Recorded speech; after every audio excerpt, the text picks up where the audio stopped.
নমস্কার বন্ধুরা, মিনু ছোট রান্নাঘরে সকলকে জানাই স্বাগত। চলে এলাম আজ আবারও একটা পিঠের রেসিপি নিয়ে। আজ আমি বানাবো সরু চকলি পিঠে। তার জন্য সকালবেলায় আমি বিউলির ডাল ভিজিয়ে দিয়েছিলাম, খুব সুন্দরভাবে ভিজে গেছে। 3-4 বার করে জল পাল্টে পাল্টে ধুয়ে নিয়ে তারপর ভিজিয়েছিলাম। আর এখানে ভিজিয়ে রেখেছি গোবিন্দভোগ চাল। আমি গোবিন্দভোগ চাল নিয়েছি, আপনারা চাইলে আতপ চালও নিতে পারেন। নর্মাল যে আতপ চাল বাজারে পাওয়া যায় সেটাও নিতে পারেন। খুব ভালোভাবে ডাল আর চালটা ভিজে গেছে। মিক্সিতে এগুলোকে আগে পেস্ট করে নেব।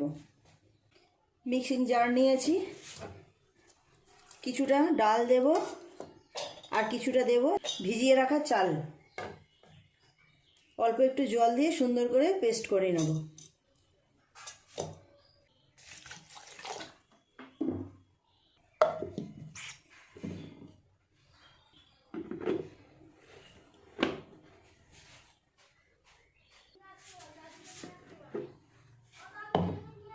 কেমন হলো পেস্টটা একবার ঢাকাটা খুলে দেখে নেব।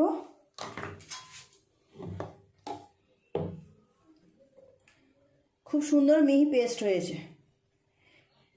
অন্য জায়গায় তুলে নেব, নিয়ে একইভাবে বাকি ডাল আর চালটাকে এইভাবে পেস্ট করে নেব। বন্ধুরা দেখুন, সমস্ত ডাল আর চালটা আমার পেস্ট করা হয়ে গেছে। এই রকম গাঢ় গাঢ় হয়েছে। এর মধ্যে আর একটু জল মেশাতে হবে। মিক্সির জার ধুয়ে আর একটু জল দিয়ে দিলাম। খুব বেশি পাতলাও হবে না, খুব বেশি গাঢ়ও হবে না, এইরকম একটা ব্যাটার বানাতে হবে। আর একটু জল দিতে হবে। ব্যাটারের মধ্যে দিয়ে দেব স্বাদ মতো নুন। খুব ভালো করে নুনটা দেওয়ার পর আর একটু এইভাবে মিশিয়ে নেব। এখন আর জল দেব না। দুটো একটা বানিয়ে দেখব, যদি দরকার পড়ে তখন আবার পরে জল মেশাবো আর একটু। পিঠেগুলো এক এক করে ভেজে নেব। গ্যাস অন করে ফ্রাই প্যান বসিয়ে দিয়েছি। আমি একটা বেগুনের ডাঁটি কেটে নিয়েছি, এইটা দিয়ে তেল দিয়ে এর উপরে ব্রাশ করে দেব। প্যানটা গরম হয়ে গেছে, এইভাবে একটুখানি তেল নিয়ে বুলিয়ে দেব। খুব বেশি তেল দেওয়ার দরকার নেই। 1 হাতা ব্যাটার নিয়ে দিয়ে দেবো এরপর।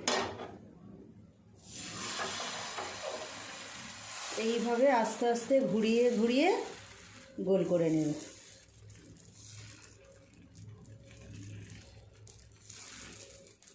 ভালো গোল হচ্ছে তো বন্ধুরা, দেখুন। ব্যাস, আর বড় করবো না, এরকম থাক। এই দেখুন হয়ে গেছে, এটা কি সুন্দর উঠে গেল। তুলে নেব, এইভাবে পাট করে তুলে নেব। আবার একটু এইভাবে তেল ব্রাশ করে নেব। আবারও 1 হাতা ব্যাটার এইভাবে দিয়ে দেব। দিয়ে এইভাবে ঘুরিয়ে ঘুরিয়ে যতটা বড় করা যায় করে নেব।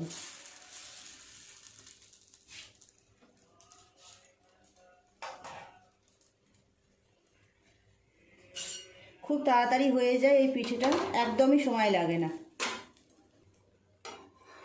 এই দেখুন কি সুন্দরভাবে উঠে যাচ্ছে।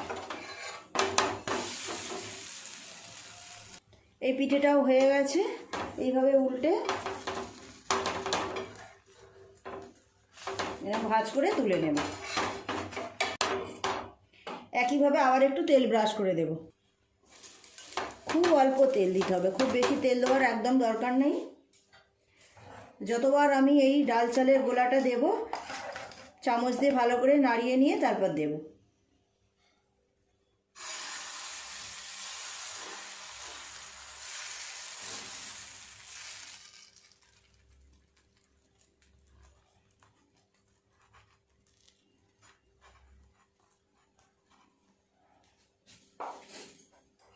এই পাশটা হয়ে গেছে, উল্টিয়ে দেব।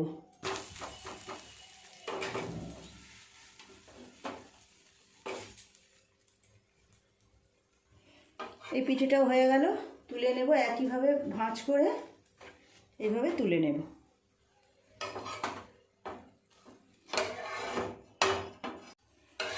আরও একটা হয়ে গেল, আরও একটা হয়ে গেল। একইভাবে বাকি গোলাটা থেকে সমস্ত পিঠেগুলো বানিয়ে নেব। বন্ধুরা দেখুন, এক এক করে সমস্ত পিঠেগুলো আমার হয়ে গেল। কতগুলো হয়েছে দেখুন। এই দেখুন, এতগুলো হয়েছে, খুব সুন্দরভাবে পিঠেগুলো উঠে গেছে। আরও একটা হয়ে গেল, আর একটা বানালেই সব হয়ে যাবে। দেখুন বন্ধুরা, তৈরি হয়ে গেল আজকের আমার সরু চাকলি পিঠে। এতগুলো হয়েছে, অন্য জায়গায় সাজিয়ে নেব।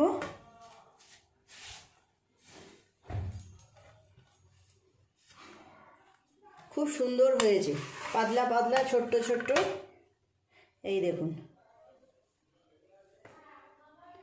খুব সুন্দর নরমও হয়েছে। শীতকাল মানেই তো যত রকম পিঠে খাওয়া যায়।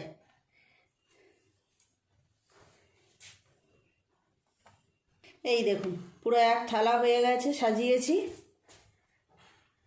এই পিঠের সাথে তো অবশ্যই একটু খেজুরের গুড় চাই। কেমন লাগছে দেখুন, আজকের পিঠে আমার পুরোপুরি রেডি। প্লিজ বন্ধুরা, আপনারা এইভাবে বাড়িতে বানাবেন। এগুলো দেখতেও যেমন সুন্দর হয়, খেতেও কিন্তু তেমন সুন্দর হয়। আপনারাও বানাবেন, সবাই খাবে, খেয়ে দেখবেন, সবার খুব ভালো লাগবে। আজকের রেসিপিটা কেমন লাগলো বন্ধুরা কমেন্ট করে জানাতে ভুলবেন না। ভালো লাগলে একটা লাইক করে দেবেন, আমার চ্যানেলটি সাবস্ক্রাইব করে পাশে থাকা বেল ঘন্টিটা ক্লিক করে দেবেন। তাহলে যখনই আমি এইরকম নতুন নতুন ভিডিও আপলোড করব, সাথে সাথে সবার আগে আপনার নোটিফিকেশনে পৌঁছে যাবে। সবাই খুব ভালো থাকবেন, দেখা হচ্ছে পরের দিন নতুন কোনো রেসিপির সাথে। নমস্কার।